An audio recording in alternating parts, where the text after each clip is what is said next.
मध्य रेल्वेच्या फास्ट लोकलमध्ये बसल्यावर अगला स्टेशन दिवा अशी अनाउन्समेंट ऐकली तर आश्चर्यचकित होऊ नका, कारण आजपासून मध्य रेल्वेनं काही गाड्यांना दिवा स्थानकावर थांबा दिलाय। दिवावासियांच्या अनेक दिवसांची प्रतीक्षा अखेर आज संपणार आहे। आज सकाळपासून 12 अप आणि 12 डाऊन फास्ट गाड्या दिवा स्थानकात थांबणार आहेत। त्यामुळे दिवावासियांनी केलेल्या आंदोलनाला आज खऱ्या अर्थानं यश मिळालंय। दिवा इथे गेल्या अनेक वर्षात वाढलेल्या लोकसंख्येला यामुळे मोठा दिलासा मिळणार आहे।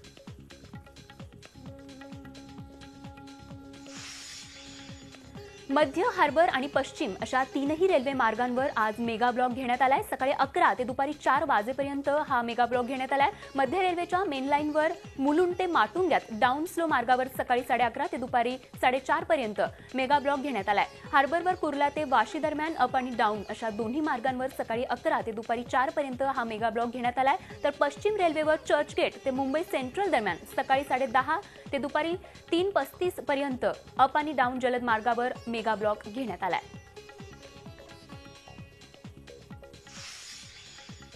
औरंगाबाद जिल्ह्यातील 4 नगरपालिकांसाठी मतदानाला सुरुवात झाली आहे। यात कन्नड, पैठण, गंगापूर आणि खुलताबाद या नगरपालिकांचा समावेश आहे।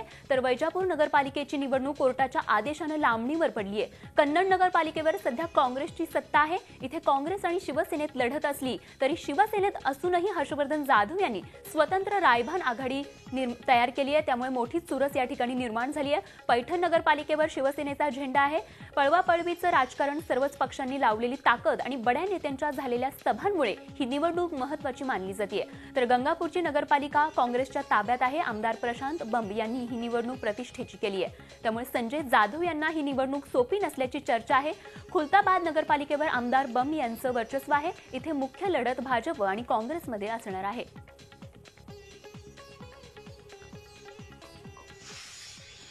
भंडारा जिल्ह्यातही 4 नगर परिषद निवडणुकीसाठी मतदानाला सुरुवात झाली। यामध्ये भंडारा, पवनी, साकोली आणि तुमसर या नगर परिषदेचा समावेश आहे। तर प्रशासनाने निवडणूक सुरळीत पार पडावी याकरता जय्यत तयारी केली असून प्रत्येक केंद्रावर पोलिसांचा पहारा देखील असणार आहे। शिवाय निवडणूक अधिकारी यांची देखील प्रत्येक केंद्रांवर नियुक्ती असणार असून जिल्ह्यातील प्रत्येक नगरपालिकेमध्ये मतदान केंद्र ठेवण्यात आलेत। यामध्ये भंडारा 100 मतदान केंद्र आहेत, तर तुमसरमध्ये 45 मतदान केंद्र आहेत, तर पवनीमध्ये 25 मतदान केंद्र आणि साकोलीमध्ये 26 मतदान केंद्रांचा समावेश असून मतदान सकाळी 7:30 पासून संध्याकाळी 5:30 पर्यंत चालणार आहे। तर या निवडणुकीत नगर परिषद क्षेत्रातील कामगारांना 2 तासांची विशेष सवलत देण्यात आली आहे।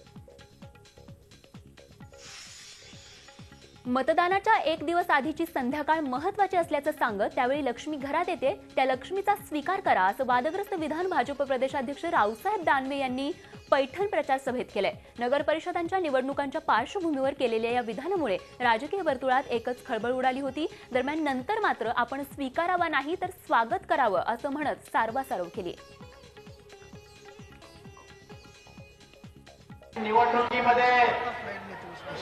निवडणुकीच्या पहिली रात्र ही अत्यंत महत्त्वाची असते। कदाचित अचानकपणानं लक्ष्मी दर्शन सुद्धा निवडणुकीच्या अगोदर एक दिवस होत असतं। त्यामुळं अशी लक्ष्मी जर घरी आली तर तिला परत करू नका, तिचं स्वागत करा। पण मतदानाला जो निर्धार केलेला आहे पक्का, तो निर्धार पक्का ठेवा। कमल या निशाणीचं बटन दाबा। भाषणात आता लक्ष्मीबद्दल एक विनोद सादर केला आणि लक्ष्मी स्वीकारा असं लोकांना म्हणलं। लक्ष्मीचं स्वागत करा असं म्हणलं मी, स्वीकारा नाही म्हणलं, लक्ष्मीचं स्वागत करा असं म्हणलं।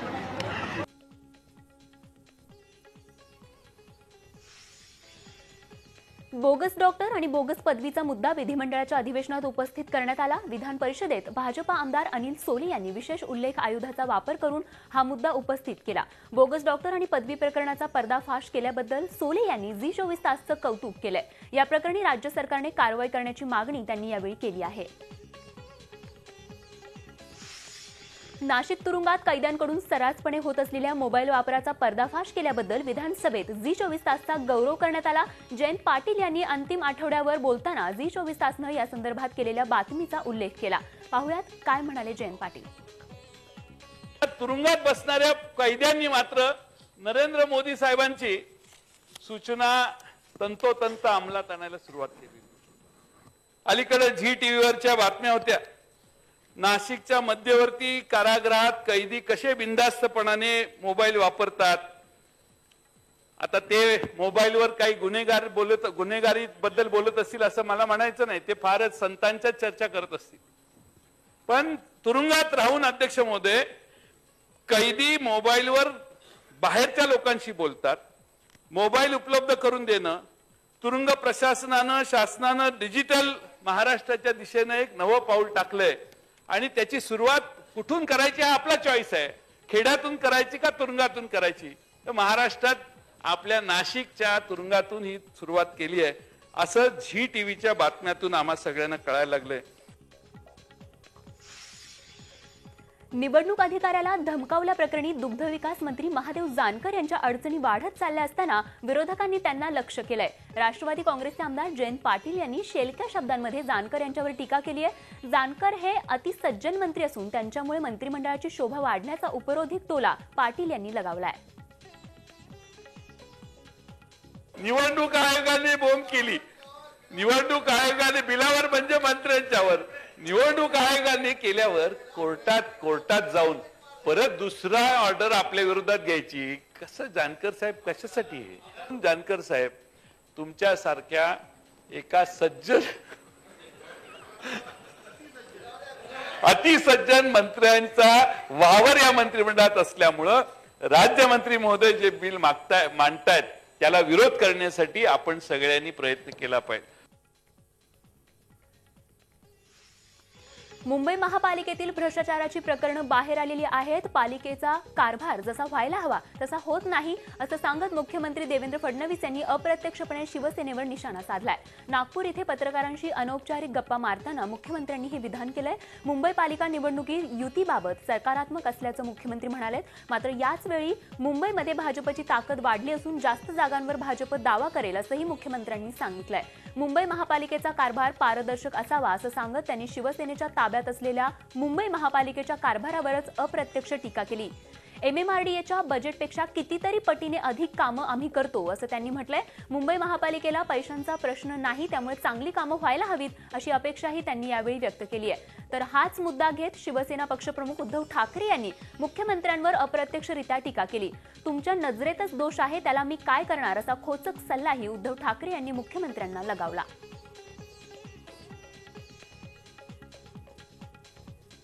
मुंबई बद्दलची आमची विजन जर सेनेला मान्य असेल, आता तुमची विजन तपासायला मी काय डॉक्टर लहान आहे. हे डोळ्याचा नंबर काढायचं काम तुमच्याकडे. हे तुमच्याकडे मी पाठवतो, तुम्ही मला नंबर काढून द्या आणि मग बघतो त्यांची तुमची विजन काय आहे. तुमची विजनची मला पर्वा नाही. माझ्या मुंबईकडे जर वाकड्या नजरेने बघाल तर ती विजन मी अजिबात सहन करणार नाही. तुमची विजन तुमच्याकडे, पण मुंबईवरचा महाराष्ट्राचा ठसा पुसणारी जर तुमची विजन असेल तर ती विजन कोणाची असेल ते डोळे आम्ही बंद केल्याशिवाय राहणार नाही. राष्ट्रवादी काँग्रेसचे अध्यक्ष शरद पवार यांनी पुन्हा एकदा नोटाबंदीवरून पंतप्रधान नरेंद्र मोदींवर टीकास्त्र सोडलंय. काळा पैसा रोखण्याच्या लढाईत राष्ट्रवादी सरकार सोबत आहे, मात्र कोणत्याही तयारी विनाच नोटाबंदीचा निर्णय लागू केल्याचा आरोप शरद पवारांनी केलाय. नोटबंदीमुळे शेतकरी, कामगार आणि कष्टकरी वर्गाचं मोठं नुकसान झाल्याची टीकाही पवारांनी केली आहे. प्रत्येक गोष्ट आपणच करत असल्याचा आव आणणं चुकीचं असल्याचा टोलाही त्यांनी मोदींना लगावला. मुंबईत आयोजित पत्रकार परिषदेत ते बोलत होते.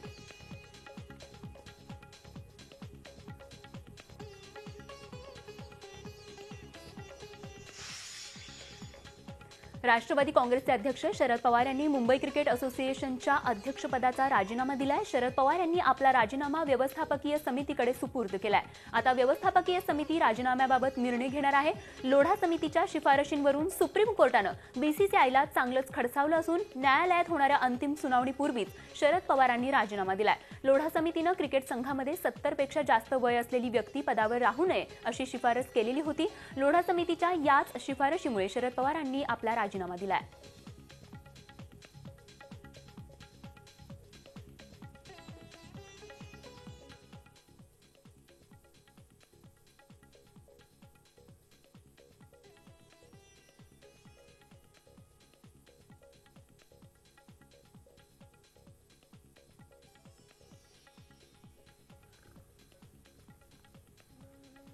तर शिवसेना आणि भाजपमधले मधुर संबंध आता संपुष्टात येण्याची चिन्ह दिसू लागलेली आहेत. मुंबईमध्ये आयोजित शिवसेना खासदार संजय राऊत यांच्या सच्चाई या पुस्तकाच्या प्रकाशन समारंभात शिवसेना पक्षप्रमुख उद्धव ठाकरे यांनी आपलाच मित्रपक्ष भाजप आणि पंतप्रधान नरेंद्र मोदी यांच्यावर जोरदार हल्ला चढवला. त्याआधी सुब्रमण्यम स्वामी यांनीही हिंदुत्वावरून भाजपला लक्ष्य केलं.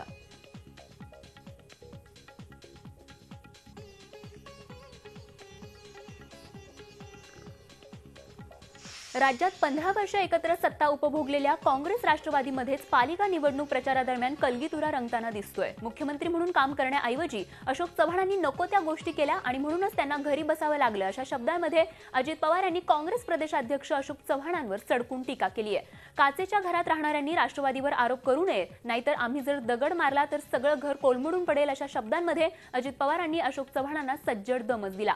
नांदेड जिल्ह्यातील देगलूर नगर परिषदेच्या प्रचारानिमित्त आलेले राष्ट्रवादीचे नेते अजित पवार यांनी काँग्रेस प्रदेशाध्यक्ष अशोक चव्हाणांवर चांगलीच आगपाखड केली. सेना, भाजप आणि राष्ट्रवादीची छुपी युती असल्याचा आरोप चव्हाणांनी केला होता. त्याला प्रत्युत्तर देताना अजित पवारांनी चव्हाणांचा चांगला समाचार घेतला.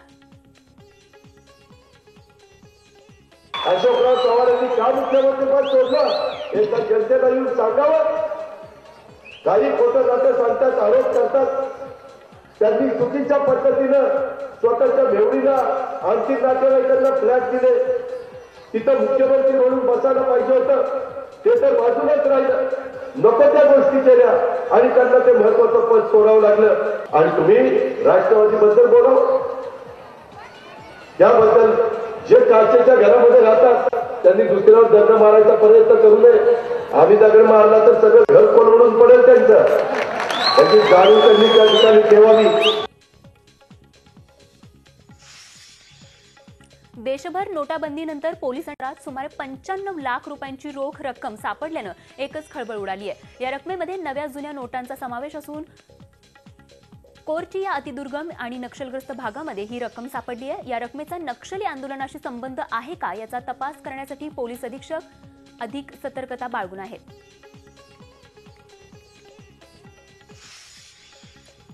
ईडीने मुंबईतील झवेरी बाजारात छापे टाकलेत. नोटाबंदीच्या निर्णयानंतर अनेक छोट्या मोठ्या सोने व्यापाऱ्यांनी 500,000च्या जुन्या नोटा घेऊन सोन्याची विक्री केली होती आणि त्यातून जमा झालेला पैसा हवालामार्फत बाहेर काढला जाणार असल्याची गुप्त माहिती ईडीला मिळाली होती आणि या गुप्त माहितीच्या आधारे ईडीने झवेरी बाजारात छापे टाकले. सूत्रांकडून मिळालेल्या माहितीनुसार आतापर्यंत 6 ते 7 बोगस कंपन्यांच्या आधारे जवळपास 100 कोटींच्या घरात पैशांचे व्यवहार केले गेलेत. त्यापैकी 70 कोटी रुपयांचे व्यवहार संशयास्पद असल्याचं ईडीला संशय आहे. अजूनही छापे सुरू असून कागदपत्रांची छाननी आणि पैशांची मोजदाद सुरूच असल्याचं ईडी अधिकाऱ्यांचं म्हणणं आहे.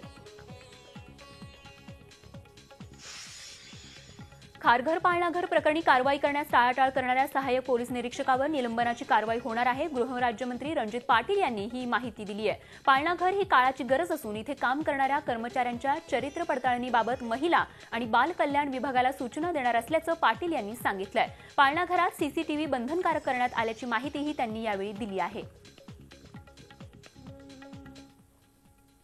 21 तारखेला जेव्हा संध्याकाळी आईवडील त्याला घ्यायला गेले तेव्हा त्यांच्या लक्षात आलं की सुस्त पडलेली आहे. त्या दिवशी रात्री ते दवाखान्याला घेऊन गेले, रात्री घरीच उपचार केला. दुसऱ्या दिवशी सकाळी फोर्टिस हॉस्पिटलला त्या बालकाला घेऊन गेले आणि मग तिथे इन्व्हेस्टिगेशन झाले. सकाळी गेल्यानंतर आपण जसं सांगितलं तसं त्या दिवशी सुद्धा तो डीव्हीआर आणल्यानंतर उघडत नव्हता, अस्पष्ट दिसत होतं, पण तरी तक्रार नोंदवून घेतली गेली नाही.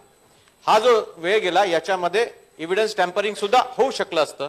जर ते त्या दिवशी गेले असते, सीज केलं असतं, त्याची हॅश व्हॅल्यू काढली असती तर आपण समजू शकलो असतं. पण याच्यात दिरंगाई झालेली आहे. संबंधित जे काही इन्व्हेस्टिगेशन ऑफिसर होते किंवा जे कर्तव्यावर असणारे PSI होते त्यांच्यावरती कारवाई झालेली आहे. अध्यक्ष महोदय, त्यांना त्या कर्तव्यातून बाहेर काढल्या. तरीही या सभागृहाचा सगळ्यांचं मत जाणून घेऊन त्यांच्यावरती याच्यापेक्षा कठोर कारवाई प्रेषित केल्या जाईल. अध्यक्ष,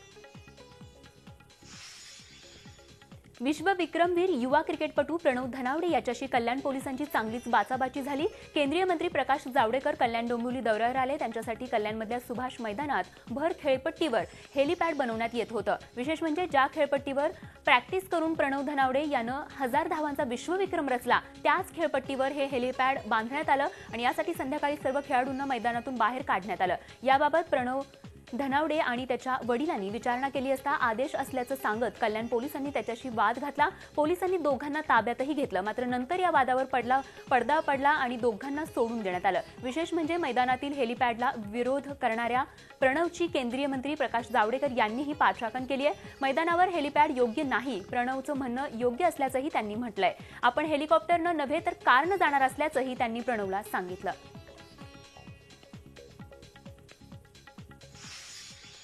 केवळ नाव साधर्म्याचा आधार घेत शिवसेना आमदार प्रताप सरनाईक यांनी जाणीवपूर्वक आपली बदनामी केली असल्याचा आरोप ठाणे महापालिकेचे अतिरिक्त आयुक्त सुनील चव्हाण यांनी केलाय. यासाठी प्रताप सरनाईक यांच्या विरुद्ध अब्रू नुकसानीचा दावा करणार असल्याचं सुनील चव्हाण यांनी सांगितलंय. सुनील चव्हाण यांनी मुंबई नागपूर या समृद्धी महामार्गावर कोट्यवधी रुपयांची मोठी जमीन घेतली असल्याचा आरोप सरनाईक यांनी केला होता. त्यावर खुलासा करताना त्या जमिनीशी आपला काहीही संबंध नसल्याचं चव्हाण यांनी स्पष्ट केलंय. सरनाईक ज्या जमिनीचा आणि व्यक्तीचा उल्लेख करत आहेत ती जमीन आदिवासींची असून त्याचा व्यवहार सुनील साहेबराव चव्हाण आणि मिलिंद साहेबराव चव्हाण या दोघांच्या नावे आहे. शहापूर तहसीलकडे तशी नोंद असल्याचंही त्यांनी यावेळी सांगितलं. कोणी याची खातरजमा केली या 7/12च्या आधारे, तर मला असं कळलं की ही जमीन कल्याणमधल्या काही व्यावसायिकांनी घेतलेली आणि त्यांचं माझं नाव सारखं आहे. त्यांचंही नाव सुनील साहेबराव चव्हाण आहे, परंतु माझं वय 51 आहे, त्यांचं वय 40 आहे. त्यांचा व्यवसाय वेगळा आहे, मी शासकीय नोकर आहे. ते शेतकरी आहेत आणि भूविकासक आहेत, लँड डेव्हलपर आहेत. परंतु ही खात्री न करता फक्त जे हातात पडलं त्याचं कुलीत करून हा आरोप करण्याचा प्रकार आहे असं मला वाटतं. नाशिक मध्यवर्ती कारागृहात कैद्यांना सहजपणे मोबाईल उपलब्ध होत असल्याचा पर्दाफाश झी मीडियाने केल्यानंतर आता एकामागून एक अनेक गौप्यस्फोट होत आहेत.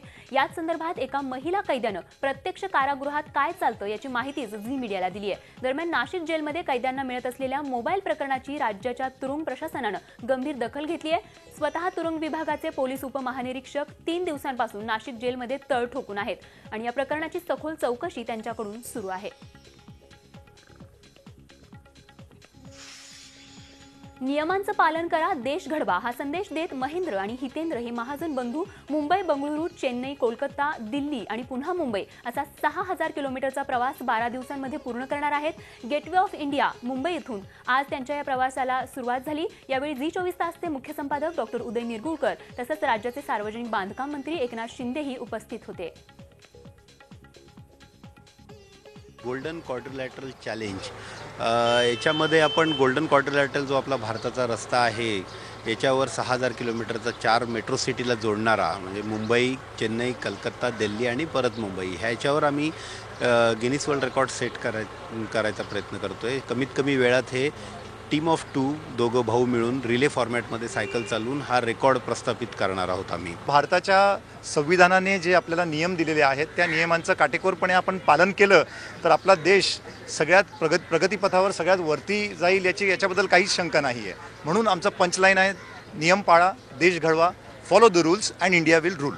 यापूर्वी देखील टूर द अमेरिका ही जगातली टफेस्ट रेस देखील त्या दोघा बंधूंनी जिंकली आणि आपल्या देशाचं नाव त्यांनी उज्ज्वल केलेलं आहे. आज पुन्हा एकदा 6000 किलोमीटरचं अंतर ते अवघ्या 10 दिवसामध्ये पूर्ण करणार आहेत. हा देखील गिनीज बुक ऑफ वर्ल्ड रेकॉर्डमध्ये त्यांची नोंद होईल अशा मनापासून शुभेच्छा. आणि जी त्यांना प्रोत्साहन देत आहे त्यामुळे मी डॉक्टर उदय निरगुळकर यांचंही मनपूर्वक अभिनंदन करतो.